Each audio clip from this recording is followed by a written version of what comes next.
Bonjour à tous. Alors je suis contente de vous retrouver pour juste une petite perle intermédiaire qui concerne la septième perle, à paraître en principe demain, parce que les paroles m'ont appelée à prendre parole. Voilà, en plus dans ce week-end particulier, puisqu'il s'agit du week-end qui précède la pleine lune du Vésac.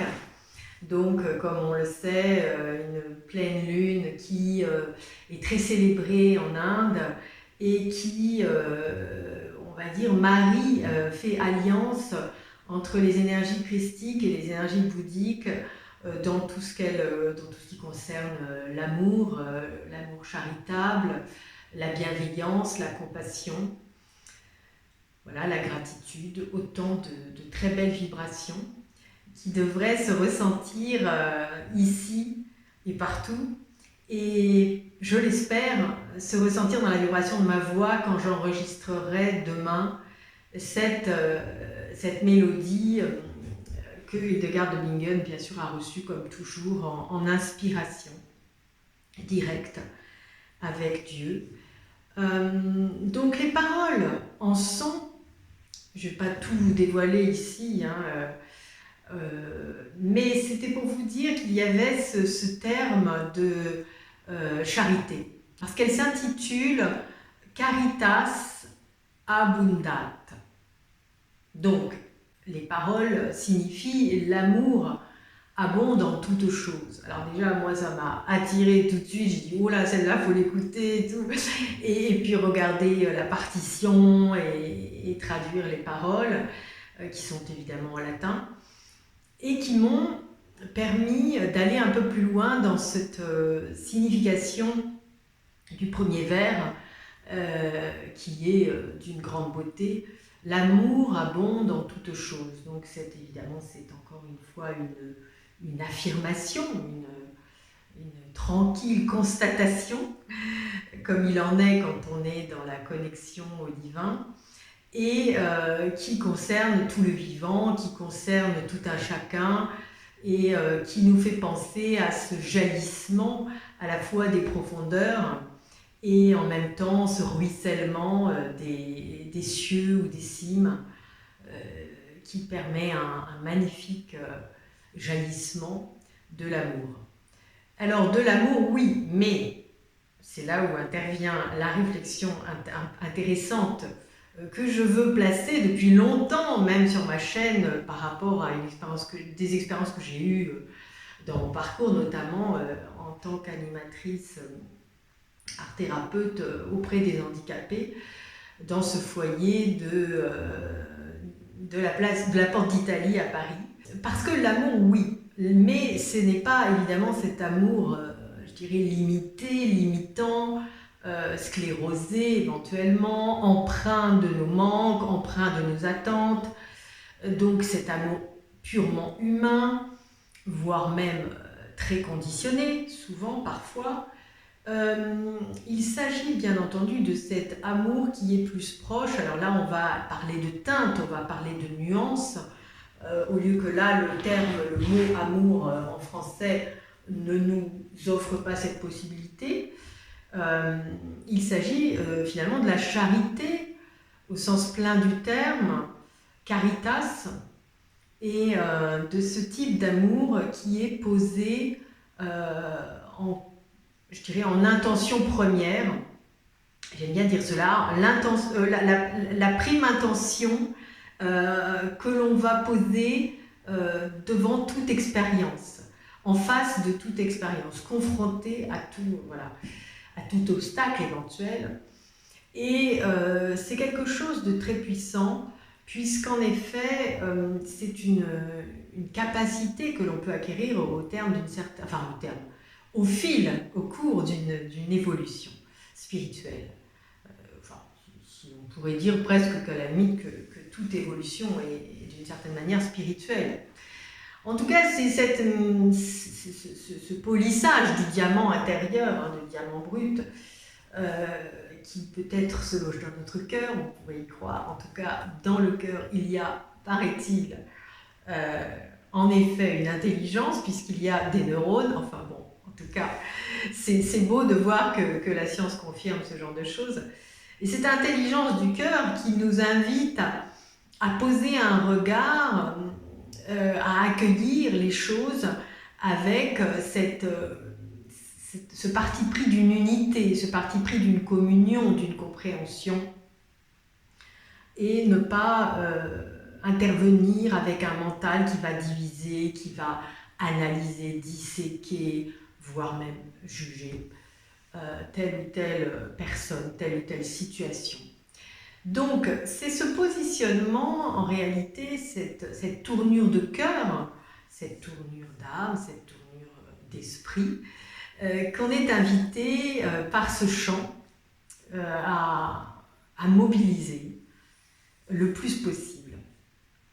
Et alors, ce que je disais tout à l'heure, c'est que, évidemment, c'est dans ce foyer où j'ai travaillé un certain temps, suffisamment, en tout cas longtemps, pour avoir une évolution spirituelle assez accélérée, confrontée à des situations pas évidentes avec des collègues, mais évidemment aussi avec cette rencontre magnifique avec des handicapés qui sont là-bas accueillis et hébergés, et qui m'ont évidemment appris d'une manière fulgurante et très rapide à quel point la phrase de notre grand poète, écrivain Saint-Exupéry est vraie, est profondément vraie.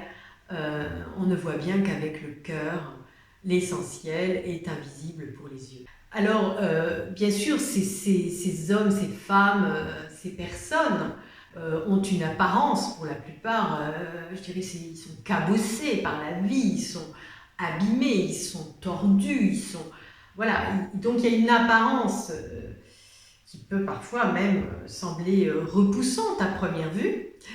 Et le fait est que très rapidement, de par le lien dont parle également Saint-Exupéry dans Le Petit Prince, de par ce lien qui se crée, ce lien d'amour, ce lien de gratitude aussi, parce qu'ils sont très rapides à témoigner leur gratitude pour ce qu'on leur apporte, eh bien, on rencontre très rapidement des personnes que l'on aime, que l'on voit différemment, que l'on apprécie différemment, et c'est cette qualité d'amour qui se déploie, qui se développe, et qui en nous véritablement creuse le lit d'une transformation, d'une élévation. Et ce que je voulais dire aussi, c'est que même dans les situations avec des collègues, puisqu'il y a eu beaucoup aussi de choses pas évidentes, mais là c'est autre chose, hein, c'est vraiment des personnes qui, d'une certaine manière, voilà, il y a des jalousies, il y a des rejets par incompréhension, des jugements, etc. Et de ma part aussi à moi, bien entendu. Donc, prise de conscience de tout cela, et aussi cheminement pour en arriver à ce qu'il y ait bien cet amour en première intention qui devient possible. À savoir que dans toute situation, on se place d'une manière qui permet qu'a priori nos carcans, notre carapace, nos étroitesses, nos raideurs, nos rigidités intérieures soient mises à l'écart. C'est comme si on faisait le pari d'aller au-delà, de chausser des lunettes qui nous permettent de voir autrement et de ne plus se fier ou se laisser driver, donner des ordres par un mental, par une instance supérieure, intérieure, qui nous fait voir les choses dans tous les cas comme des luttes, comme des prises de pouvoir, comme des moments où l'on doit contrôler, enfin bon, voilà, tout ça. Donc c'était très beau parce que, bien sûr, le résultat de tout cela, c'est déjà beaucoup plus de douceur, beaucoup plus de tranquillité, beaucoup plus de fluidité. Comme dirait l'autre, ça coule de source. Et dans ces situations-là, bien sûr, déjà, on est beaucoup plus en paix, beaucoup plus dans le bon, c'est pas grave, quoi. oui, on le voit, tel collègue va, ok, dans une réunion, pérorer, faire savoir. Et on a cette compassion, cette compréhension de qui il est, quel est l'enfant qui parle en lui, qui veut que la maman le reconnaisse. Enfin, vous voyez, c'est toutes ces choses-là, c'est tous ces regards qui viennent corriger une vision qui pourrait avoir été à la base, de par notre éducation, de par nos défenses qu'on a déployées, qui pouvaient finalement raidir les visions et leur donner un côté beaucoup plus dur, beaucoup plus âpre et rugueux. Donc ça devient beaucoup plus confortable finalement et savoureux. Et on se dit, mais c'est pas grave, bon voilà, il a besoin de ça. Et on aime, on va jusqu'à aimer cette personne pour ce qu'on a compris de qui parlait à ce moment-là. Vous voyez, enfin, c'est toutes ces situations-là. Et avec les résidents, et là j'en reviens au chant, c'est pour ça que c'est très important que j'en parle aujourd'hui, parce que, bien sûr, c'est ce que j'ai déjà expliqué sur ma chaîne au début, c'est ce moment où j'ai pris conscience, et ma pianiste, Vessela, qui a commencé à collaborer avec moi là-bas très rapidement, donc on faisait un beau duo finalement, et on voyait comment les personnes se transformaient, tous ces résidents, comment elles buvaient le chant et les notes, la musique, comment elles se laissaient contaminer par quelque chose de plus grand. Et donc je me rappelle très bien des situations qui m'ont permis de comprendre que ce n'était évidemment pas moi qui venais là, la chanteuse, ayant un parcours lyrique, ayant des expériences sur scène, de concert. Il s'agissait en toute humilité d'observer comment ils avaient peu à peu, de plus en plus, ces résidents, un regard fasciné véritablement par ce qu'ils entendaient au-delà de moi-même, cette vibration que je pouvais transmettre. Donc c'est cette expérience-là qui est absolument merveilleuse et qui retentit particulièrement dans ces paroles pour moi de la charité, l'amour charitable abonde en toutes choses. Parce qu'il y a véritablement cette prise de conscience que ce n'est pas moi qui chante, et là c'est pareil, je veux vous le réaffirmer, bien sûr c'est moi qui ai travaillé ma voix, c'est ma voix, etc. Et puis c'est mon parcours, et puis c'est effectivement un long cheminement de travail au niveau vocal. Mais ce cheminement, cette performance, entre guillemets, je la mets au service d'une autre cause et je permets, et je demande à chaque fois, d'ailleurs, je prie pour qu'il y ait une vibration qui corresponde véritablement à ce qui doit être transmis ce jour-là, dans ce moment-là particulier que nous vivons, hein, de transition douloureuse. Et donc il y a cette vibration qui se dégage, qui se diffuse dans tous les cas par les notes, dans chacune des notes, parce qu'elle vient tout naturellement se rayonner. Voilà, c'est un peu comme l'image, je dirais, d'un lac où tout d'un coup il y a une petite chose qui tombe à la surface et puis vous voyez ces arcs de cercle comme ça qui se diffusent comme pour un ricochet. Et ça se fait d'une manière à la fois très tranquille, très naturelle, très simple et harmonieuse. Voilà. C'est donc ce qui a été également, ce qui est arrivé aux oreilles de Vessela, de ma pianiste, puisque dans ces moments-là, dans cette même période, elle a entendu, puisqu'elle a quand même une oreille extrêmement bien affûtée, de musicienne professionnelle, et voilà. Elle me dit, mais tu as progressé, ta voix, mais c'est vraiment, il y a quelque chose qui s'est passé. Bon, et je me rappelle qu'elle m'avait demandé, est-ce que tu travailles plus tes vocalises, voilà. Alors qu'en réalité, il n'en était rien, puisque vraiment, moi, j'ai tout de suite eu pensait que le travail, il n'était pas celui qui était superficiel ou extérieur. C'était un travail, c'était le cheminement intérieur, c'était l'évolution spirituelle, ce qu'on appelle l'élévation, on va dire, qui avait transformé ma voix, qui avait transformé ma vibration. Beaucoup moins de contrôle, beaucoup plus de lâcher prise, puisqu'on en parle aussi en chant, c'est très important. Je me rappelle qu'un collègue, enfin un musicien professionnel avec qui on en avait parlé, qui m'avait dit « Ah oui, mais ça, le lâcher prise, c'est ce qui vient en dernier. Enfin, c'est vraiment le nec plus ultra. » Donc effectivement, cette idée que l'on lâche la maîtrise, voilà, on est tranquille, on est dans la confiance. Donc ça rejoint cette foi, vous voyez. Donc c'est des expériences qui sont très particulières, mais qui changent tout, quoi, qui changent la vie.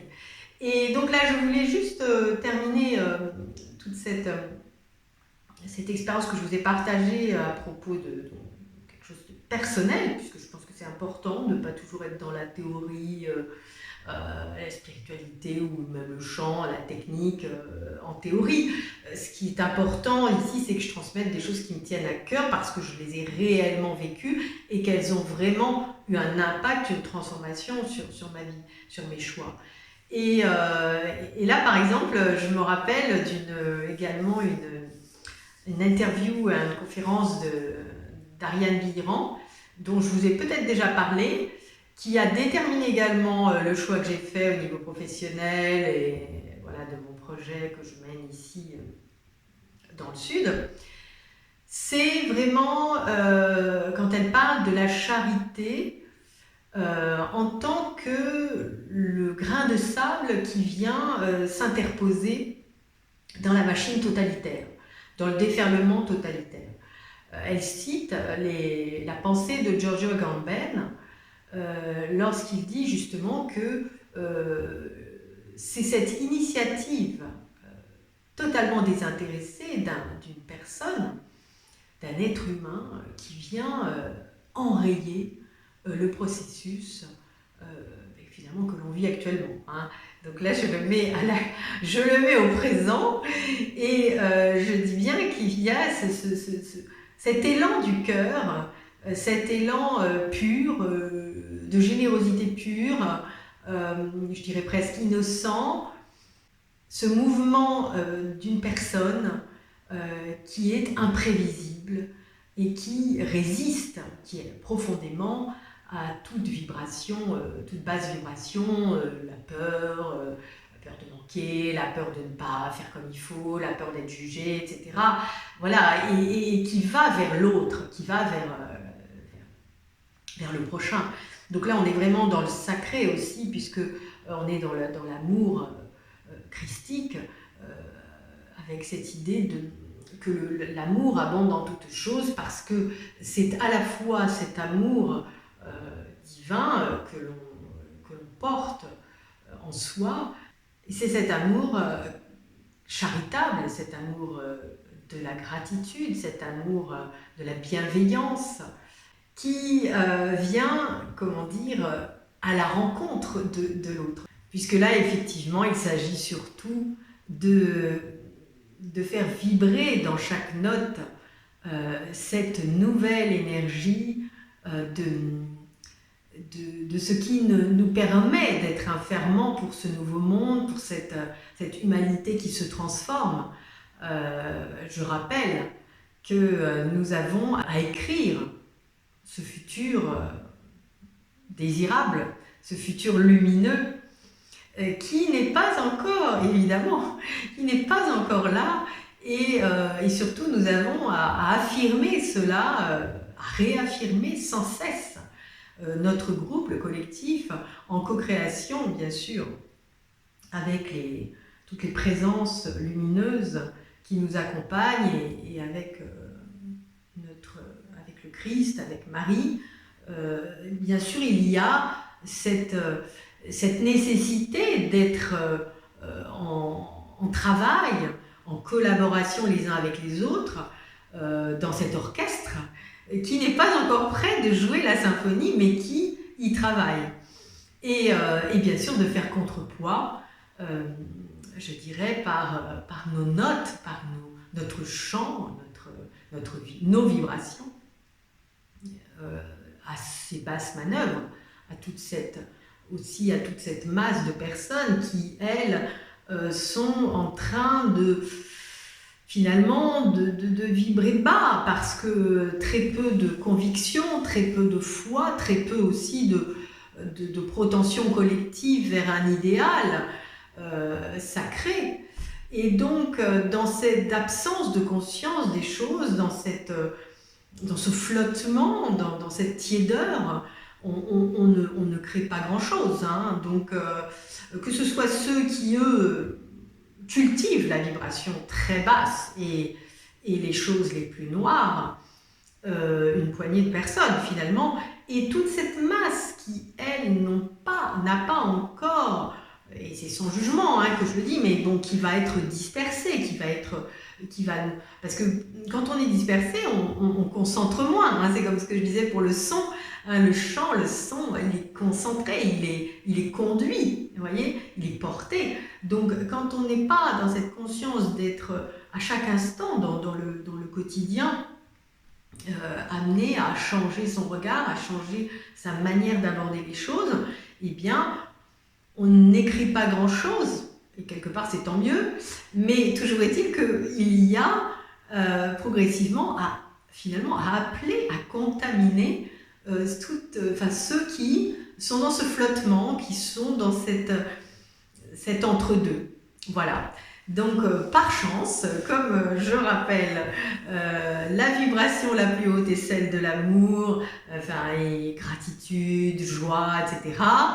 Il est bien évident, dans ce sens de l'amour, évidemment, si possible, le moins conditionné possible, et bien effectivement, cette vibration ne peut que créer quelque chose de magnifique et à l'image de Dieu. Voilà. Donc voilà, j'espère que j'ai pas été trop long. Je vous remercie pour vos abonnements, puisque j'ai vu qu'il y avait des nouveaux abonnés. Si vous pouvez encore liker, partager, mettre des petits commentaires pour pousser cette belle énergie, ces chants d'amour et de lumière, ces partages que je fais avec le cœur. Vraiment. Je vous remercie et à bientôt pour la 7e perle d'Hildegard de Bingen, l'amour abonde dans toutes choses. Merci.